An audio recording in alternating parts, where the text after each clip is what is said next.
Very good afternoon my dear students. आज जो है मैं ज़्यादातर जो डॉक्टर से मिला हूँ वो फिज़ियोथेरेपिस्ट। तो हमारे दिमाग में ये आता है कि फ़िज़ियोथेरेपी उन लोगों ने बताया, मीन्स उनकी वर्डिंग्स बताता हूँ कि वो कह रहे थे कि लोग सोचते हैं कि ये मसाज होती है। उन्होंने बहुत डिटेल में डिस्कशन की। मैं टोटल 4 डॉक्टर से मिला आज, and they just told me कि फिज़ियोथेरेपी में लोग तब सोचते हैं जब वो MBBS PDS उनको नहीं मिलता, और फिर वो फिज़ियोथेरेपी में भी आके फेल हो जाते हैं। उनका मानना था कि अगर किसी को फिज़ियोथेरेपिस्ट बनना है तो उसको एक अलग से आप स्टडी करिए, मीन्स देखिए फिज़ियोथेरेपी होता क्या है। You should know, then only go for the physiotherapy. Don't come in physiotherapy, don't take a physiotherapist as a career when you're not getting MBBS as the career. You're not getting selected in MBBS. And definitely, मैंने जो इतने doctor से बात की, मेरी खुद की study एक अलग है। मैंने ये वीडियो बनाने से पहले मैंने सोचा कि मैं जाकर रूबरू हूँ, डॉक्टर से मिलूँ, सैलरी के बारे में पूछूं, करियर के बारे में पूछूं, then only I am making this video. ऐसे नहीं कि बस मुंह उठाकर वीडियो बना दिया। 4 डॉक्टर्स में सबसे पहले डॉक्टर ने बताया कि फिज़ियोथेरेपी एक वास्ट सिलेबस है और आप इसको MBBS से कंपेयर नहीं कर सकते हो। मैंने उनसे पूछा कि MBBS अच्छा है, फिज़ियोथेरेपी?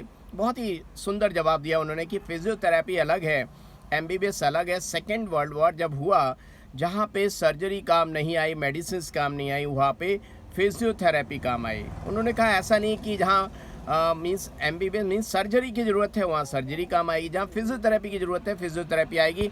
तो कोई भी स्टूडेंट, क्योंकि मैंने उनसे बोला कि मैं टीचर हूँ और मैं चाहता हूँ कि आप जो भी बताइए वो 12th पास बच्चे के हिसाब से बताइए या जो फिज़ियोथेरेपी को लेना चाहते हैं। तो एक जो सबसे पहले डॉक्टर थे, उन्होंने, निर्मल जी, उन्होंने बताया कि फ़िज़ियोथेरेपी में अगर आपको आना है तो पहले थोड़ा समझिए कि फ़िज़ियोथेरेपी होती क्या है। वो मसाज नहीं होती है, मसाज से उसका कोई रिलेशन नहीं है। Physiotherapy is really means something related to the heat and all vibrations. और आज की डेट में अगर आप डिटेल देखेंगे तो वाइब्रेशन एंड फिज़ियोथेरेपी का बहुत बड़ा रोल आने वाला है। क्योंकि अच्छा, मैं गया क्यों 4 डॉक्टर के पास?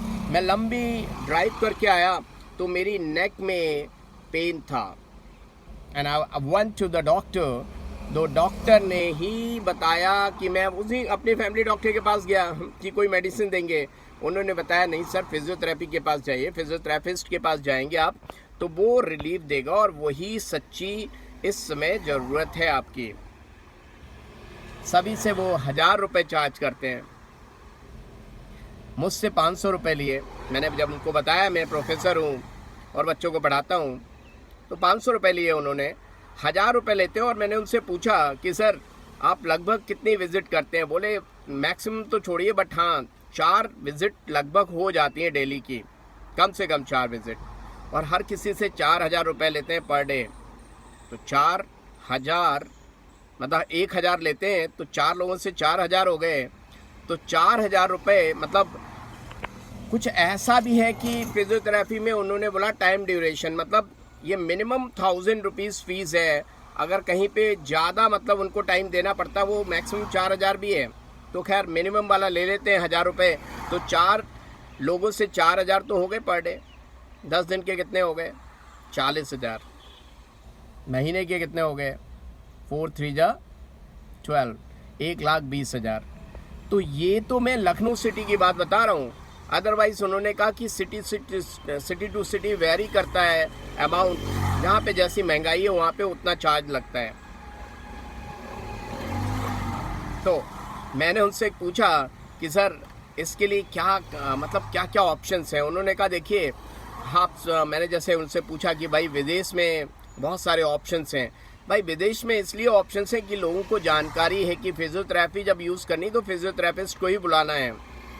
इंडिया में देहरादून हो गया, दिल्ली हो गया, मुंबई हो गया, यहाँ के लोगों को बहुत जानकारी है। लखनऊ में भी अब धीरे धीरे सब जगह लोग पढ़े लिखे होने लगे हैं, सबको पता लग गया कि फिज़ियोथेरेपिस्ट की वैल्यू क्या है, फिज़ियोथेरेपी कब करानी है। हर जगह सर्जरी काम नहीं आती है।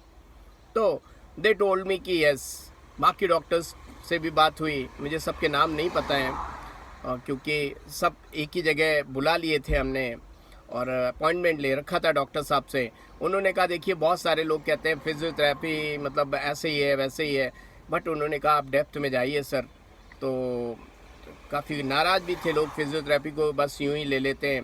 तो सच में उन्होंने इतनी सारी फील्ड्स बताई और उन्होंने कहा विदेश तो एक सपना है और भारत अपना है। तो लोग समझ नहीं पाते हैं और आज भारत में लोग पढ़े लिखे लोग हैं तो उनको समझ में आ रहा है कि फिजियोथेरेपी की वैल्यू क्या होती है। So everyone is giving equal weightage. देखिए मेरे बगल से इतनी तेज बाइक वाला निकला है और दो लड़के हैं, इनका अपना थ्रिल है। बस बात इस बात की इनको जानकारी हो जाएगी तो इतनी स्पीड में गाड़ी नहीं चलाएंगे कि इसकी ये गाड़ी तेज चलाना हानिकारक है। और मैं यहाँ देखिए जैसे ही डॉक्टर साहब लोगों से बस मिलकर निकला हूँ, मैं सबसे पहले वीडियो बना रहा हूँ आपके लिए कि कोई भी चीज़ मैं मिस ना कर दूँ। पहले मैंने सोचा कि रूबरू होते हैं और आप उनको भी ऑनलाइन लेते हैं, लेकिन उनकी और भी ड्यूटीज़ थी, उनके पास काम थे, तो बहुत थोड़ा टाइम दिया उन्होंने, लेकिन बहुत ही सटीक जानकारी दी। तो मेरा आपसे यही कहना है कि फिजियोथेरेपी को आप ये मान के ना चलें कि MBBS में नहीं हुआ तो हम फिजियोथेरेपी थक हार के ले रहे हैं, तो कोई भी फील्ड आपको फ़ायदा नहीं देगा। हाँ, अगर आप उसको एज ए फिजियोथेरेपिस्ट चैलेंज लेकर चल रहे हैं, अपने जीवन का एक गोल लेकर चल रहे हैं, तो आई प्रॉमिस यू कि फिजियोथेरेपी अच्छा। जो 4 डॉक्टर लोगों से मिला उसमें एक आर्मी के भी डॉक्टर थे, उनको इतनी नॉलेज थी, माय गॉड, मतलब मैं शब्दों में बता नहीं सकता। सच में बहुत नॉलेज थी उनको, सारी हड्डियां उनको पता थी, सब कुछ, ब्लड का फ्लो पता था, ईच एंड एवरीथिंग।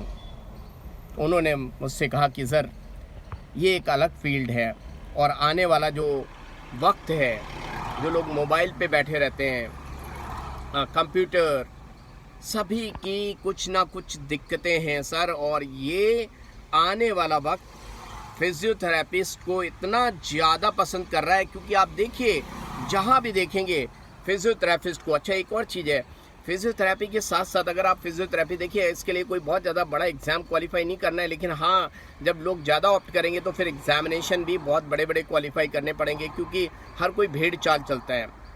तो उन्होंने कहा कि आजकल जैसे कंप्यूटर का टाइम आ गया, लोग बैठे रहते हैं, उनके इतना पेन होता है और सभी के होता है, तो इस समय सबसे ज़्यादा ज़रूरत आने वाली है फिजियोथेरेपिस्ट की। तो फिजियोथेरेपी के साथ साथ अगर आपको थोड़ा इंग्लिश की नॉलेज हो जाए, अगर पहले से है तो बेस्ट है, सोने पे सुहागा है, और थोड़ा सा आपको बात करने का तरीका भी अच्छे से आ जाए। क्यों? क्योंकि आप अभी फिजियोथेरेपिस्ट जनरली स्टार्टिंग में क्या होता है, जैसे फिजियोथेरेपी की डिग्री मिली आपको, आप डोर टू डोर जाएंगे, बुलाएंगे लोग, 1000 रुपये देंगे। लेकिन अगर आपके अंदर कला है, जज्बा है, आपने बढ़िया ट्रीटमेंट किया, क्योंकि ट्रीटमेंट ऐसे नहीं कि बस यूं जाके कर दिया, नॉलेज अपने आप में बेस्ट होनी चाहिए किसी भी फील्ड की। अगर आपको फिजियोथेरेपी की बहुत अच्छी नॉलेज है और आपने उसको फ़ायदा पहुंचा दिया तो वो माउथ पब्लिसिटी होगी, और माउथ पब्लिसिटी होगी तो बस आप अपना क्लिनिक खोल देंगे, लोग आपके क्लिनिक पे आना स्टार्ट कर देंगे। फिर ये आप एक दिन में 4 लोगों को नहीं देखेंगे, आप एक दिन में 40 लोगों को देखेंगे। तो 1000 रुपये एक लोगों से मिल रही थी और 4 लोगों को आप घर डोर टू डोर जाके देख रहे थे तो 4000 पर डे कमा रहे थे। अब 40 लोग आपके क्लिनिक में आएंगे तो आप समझ सकते हैं ये इतना बड़ा अमाउंट है कि इसको कैलकुलेट करना भी मुश्किल हो रहा होगा। पर बंदा 1000 रुपये और 40 बंदे, 40 इंटू 1000, कितने जीरो आ गए? 3 जीरो उधर से आए, 1 जीरो इधर से आ गया, टोटल 4 जीरो हो गए। और हो पा रहा है कैलकुलेट? हो पा रहा है? तो पर डे कितना हो गया ये? 10 टाइम्स इनकम हो गई आपकी। जो 4000 कमाते थे आज 40,000 कमा रहे हैं पर डे। तो 10 दिन का कितना हो गया? 4 लाख। Oh my God. और 4 3 जा 12। ओह क्या आप कैलकुलेट कर पा रहे हैं? कैलकुलेट कर पा रहे हैं? कितना बड़ा अमाउंट, भरोसा नहीं हो रहा है। इसका मतलब जो 40,000 रुपये है उसको टोटल 30 से मल्टीप्लाई कर दिया आपने। कितना बड़ा अमाउंट, बहुत बड़ा अमाउंट। क्या एक MBBS, अगर MBBS अच्छा है तो उसका तो इससे भी बहुत बड़ा अमाउंट है, बहुत बड़ा अमाउंट है। और अगर फिजियोथेरेपिस्ट अच्छा है तो उसका भी बहुत बड़ा अमाउंट है। सो इट ऑल डिपेंड्स कि आप अपने फील्ड में कितने अच्छे हैं। अगर आप बहुत अच्छे हैं तो बहुत अच्छा जॉब है। किसी फील्ड को अपनाइए, उसमें बेस्ट हों और अपनी आप इच्छा से जाएं तो आपकी अर्निंग कोई नहीं रोक सकता। So all the best my dear student. Physiotherapy अगर आप ऑप्ट करने वाले हैं तो इसमें तभी जाएं जब आप इसके बारे में समझ लें। थक हार के ना जाएं, ये सोच के ना जाएं कि मेरा MBBS में नहीं हुआ तो मैं बस ले लेता हूँ, तो आप कुछ नहीं कर पाएंगे। Right, all the best. मैंने अपनी तरफ से सब कुछ बताया और डॉक्टर से मिलने के बाद जो इन्फॉर्मेशन दे सकता था मैंने दी। उम्मीद करता हूँ आपको अच्छा लगेगा। कोई क्वेश्चन होगा, कोई क्वेरी होगी तो you can ask. Right, all the best. फिर मिलेंगे पढ़ते पढ़ते। Right, by two all of you.